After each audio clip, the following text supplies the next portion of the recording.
Hey guys, Coach Brandon Krause here. Today we're going to go over a little bit of defense, specifically defending against shots that looping from the sides at you, like hooks or sloppy straight shots that aren't quite as straight as they should be. And while there's many ways to defend against the same shot, you know, the way we're going to go over specifically today is making the shot completely miss with a technique called the bob and the weave, all right? So let's say Chelsea and I were boxing. Let's say she threw this left hook at me, and as it's coming, I get underneath it with a drop of my hips, simultaneous to a step to the right with my right foot, clearing her hip. That's my goal. I need to clear that hip to get out of the danger zone. And now what I want to do here is I want to follow with that left, so I'm back in my respective stance, just out of her range now.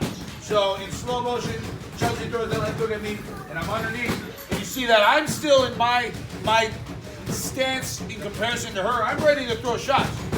But my opponent, unfortunately, has nobody left to dance with, so she's vulnerable to my shots. And not only that, I can peer into the future because I know the only thing that she could possibly do next is step to get back in front of me, because she's not going to just let me stay on the side, right?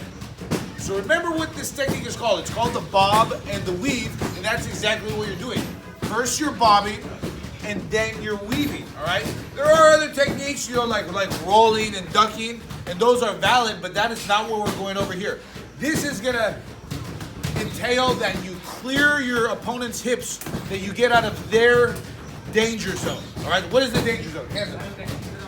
If I'm in this range of my opponent's hips, this is where all of her good shots are gonna come at.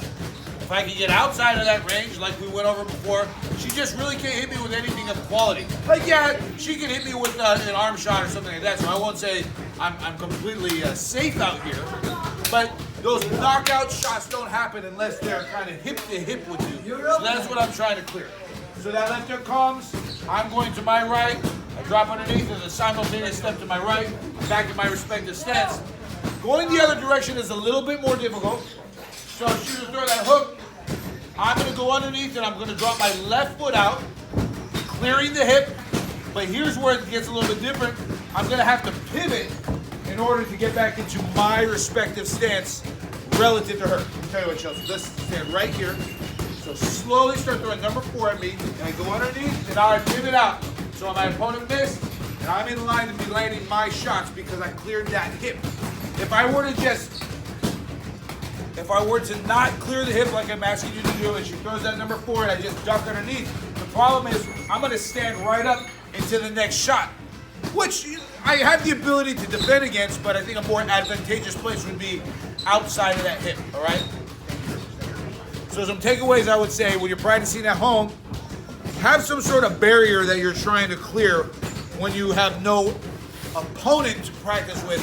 But the best possible scenario is find somebody to drill with and have that goal of getting outside of their hip, but being economic, having an economy of effort and not getting too far outside where you can't land your own shots, all right? Well, like and subscribe.